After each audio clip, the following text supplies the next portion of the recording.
Philip Amato, Port Pirie, Citizen of the Year, Port Pirie. So congratulations, Philip, for this recognition. Thank you. And plus, by the way, I've also said the Blessing of the Fleet, the Feast of the Madonna dei Martiri, has been recognised as Event of the Year, which is an important recognition as well. That's correct. Now, okay, so tell us a bit about Philip. Well, by the way, I see a photo in the background there, just above your head, by the that's right. So, who's that lovely young couple? Yeah, that's my wife Tina and myself when we were 20, 21 years of age. And yeah, that was our wedding photo. Oh, excellent, excellent. So, Yeah. well, congratulations. So we've seen yes, you accepted invitation. So, a Citizen of the Year normally is about someone who's given considerably to the community Yes. over time. So tell us a bit about your involvement with the community or how it's happened in Port Pirie over the years. Yeah, sure. I suppose growing up in Italian soccer clubs, Okay. we get to help each other out in that way. So as a soccer player and being brought up in those soccer clubs, we tend to get involved with coaching and mentoring. So probably from a young age, from a teenage, while we were playing on Sundays in Port Pirie, we'd coach on Saturdays. So it started from there.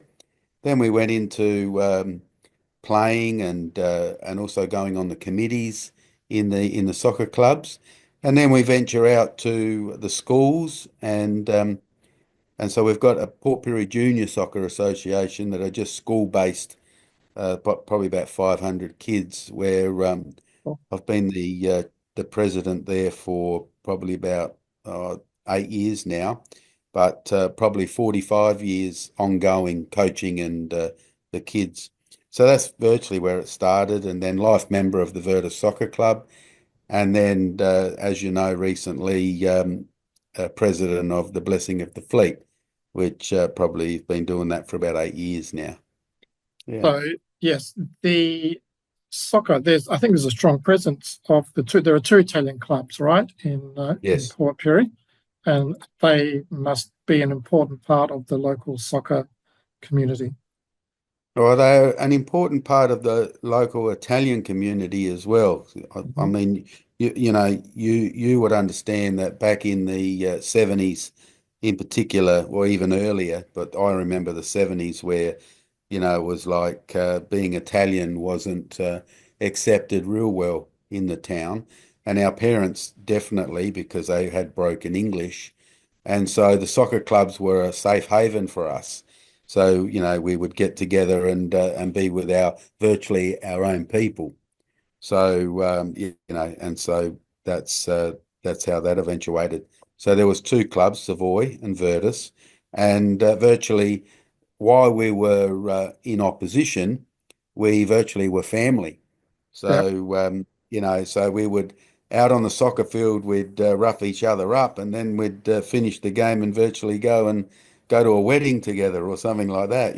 So, no, it's good experience and a great upbringing through those times. And you've mentioned the soccer and the Blessing of the Fleet. Now, on my phone, when your name comes up, it's somehow it says also Fishing Boat Museum. Were you Yes. so you're associated with that as well? Yeah, the Blessing of the Fleet Italian community through the past presidents and committees have uh, generated some grants and put some hard work together to build a Italian boat museum, and that sits on the foreshore at the boat ramp of Port Pirie, and it's very well received. And what it has is like a replica of an old fishing boat that we did up and with the sails and all, so a full-size boat. And then on the walls, it's got the stories of our forefathers. Yes. Okay. And so you've been involved. The committee has been involved with that. And you Mm. mentioned several years on the committing of the blessing of the fleet. So how is that, how's it evolved? Because I'm also seeing now that there are stalls with Italian food at various festivals. So has that become an important part of the general lifestyle of the town, or is it just Italians? Yeah, back in the 70s, 80s, there used to be what was called a food festival. Uh-huh. And so all the different nationalities would have a marquee and show off their different recipes and culture. And that sort of went by the wayside. And just lately, the local council have been trying to somehow bring that back. So during Australia Day, they've invited the Italians, the Greeks, and the Filipinos, and the Indians, and Australians, so on, to do that once again. So we virtually do a stall with mainly ukuk, Cool, cool. and The on focaccia, top of yes. that, yeah, and on top of that, we do like the dolce type cakes and the Molfetta type cakes and that we sell to the Okay, public. so my uncle, who grew up in Port Pirie, tells me that when they would take ukuk focaccia to school, they would trade lunches with the kids, and he said the focaccia was very popular amongst the non-Italians. Absolutely, it was. Yes, and still is. That's for Still is, sure. Yeah. yeah. Yeah. Yes. So the focaccia is still going strong. And what are these dolci that you mentioned? Molfettese dolci. Well, if I pronounce them as the Morfettese way, That's you've cool. got the Mustazzone, Mustaccioli, okay. Bucanaut, I bacconotti, yeah. yeah, Bucanaut, and cannoli, Yeah. Matarat, Di taralli. Battarelli, yeah, yeah. Yeah. So that's the type of things that we use and do. Okay. Mm. Um, Very popular. Very popular. So mustaccioli, bocconotti. So there's a lot of almond-based Yes, absolutely. products. A lot, Yeah. most of them are. Yeah. Because maybe there's a strong production of almonds in Molfetta, and that's part of the tradition. And Okay. figs. What about figs? Is that part of the tradition too? Yeah, figs are like they do a fig biscuit that they coat the fig jam on. That's very popular in Easter. Aha. So you Sorry, not do. sorry, not Easter, Christmas, sorry. Aha. So you do have a fig version. So that's the Yes. the name is escaping me now. The biscuit. Well, it's not biscuit. It's more. Chris, It's Chris, is it consistency of Christmas? crostoli. It's like crostoli, isn't it? Yeah, that's it. Yeah, that's Um, right. But with the um, jam on. with the jam. So I've Yeah. been looking for ways of making the cotto. There's the vin cotto made from grapes, but I think traditionally the figs is an important part of how to coat those desserts. Cutted Yeah, they dart, call cutted that dart. malted dart, that's That's right. the one. And Yes. the and the grape byproduct is very hard to get these days. Yeah. Yes. That's interesting. It shouldn't be difficult to do in the home because it's crushed grapes, right? You can just put grapes through a blender, I would imagine. But Yeah. anyway, It so takes a lot of grapes to make a flagon though. You yes. know, Okay. yeah. Yeah. Now, so tell us about this, your history with the blessing of the fleet or the Madonna dei Marti. I guess you focus most on the blessing of the fleet. How has that been changing over the years?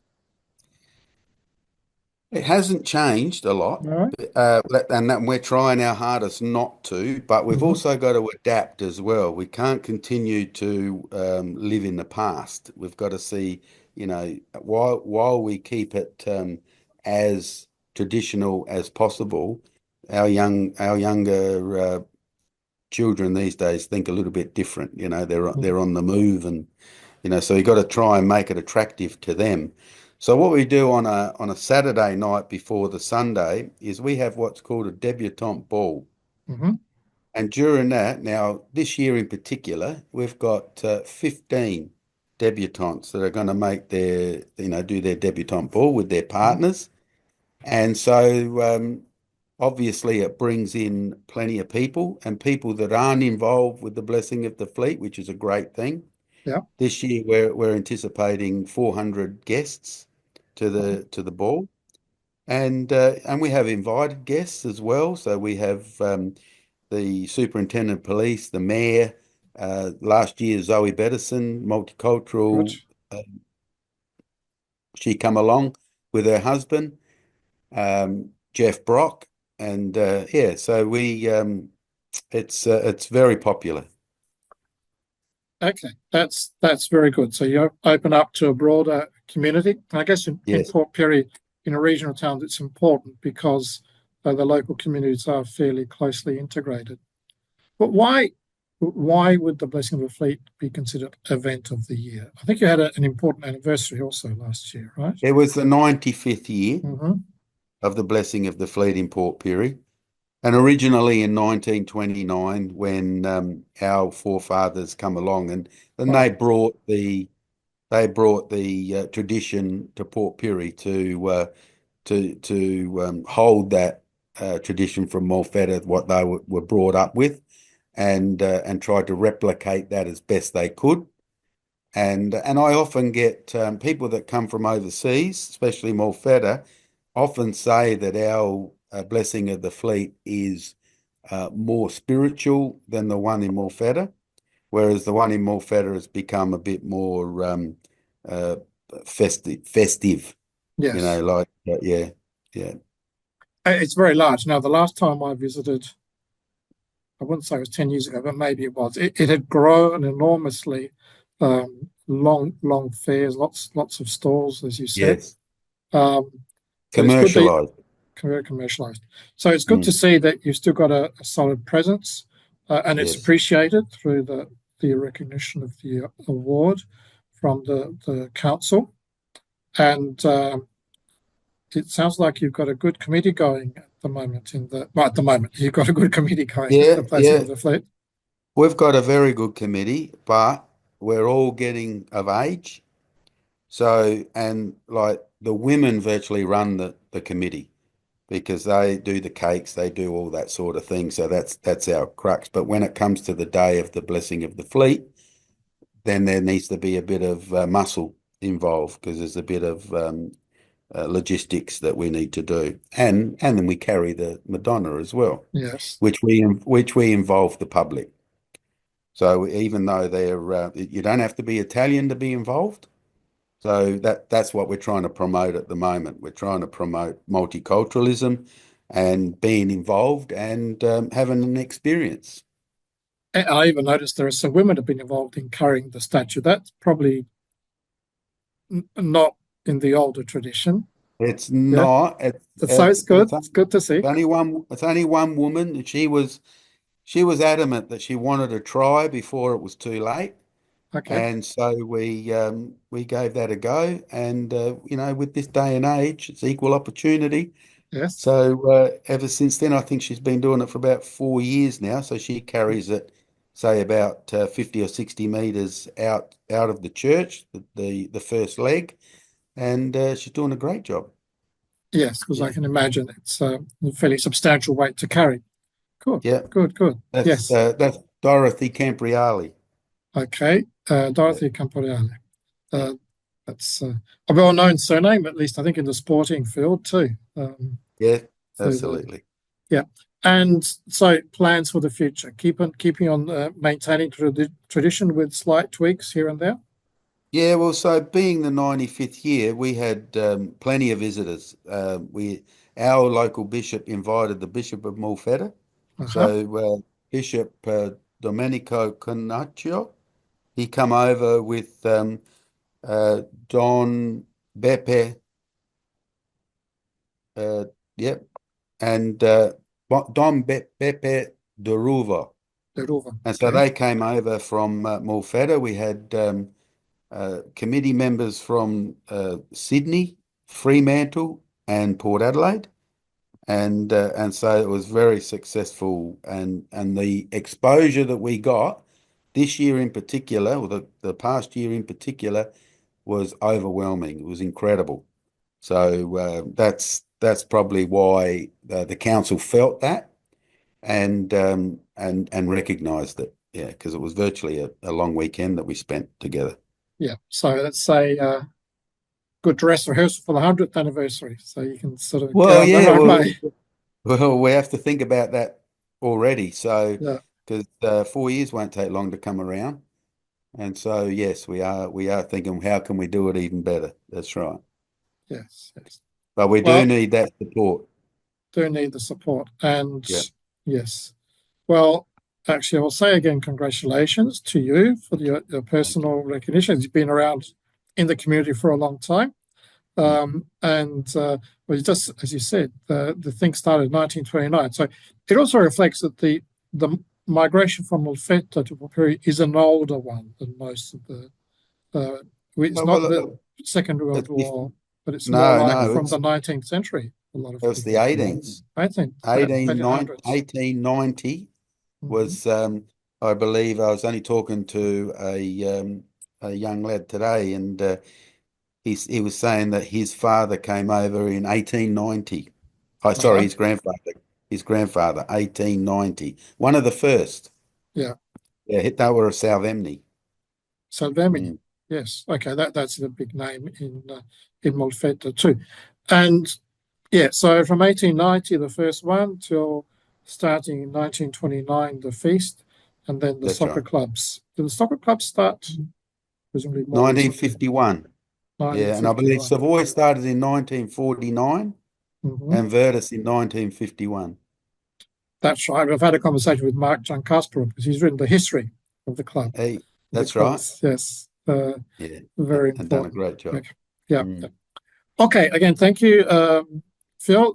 Have a good weekend, and thank you. You too. we'll have some conversations again every now and then about updates with what's happening in Port Pirie in Lovely. the That community. sounds great. Okay. Thank you, See you. Antonio. Bye. Thank you. Bye. Bye bye.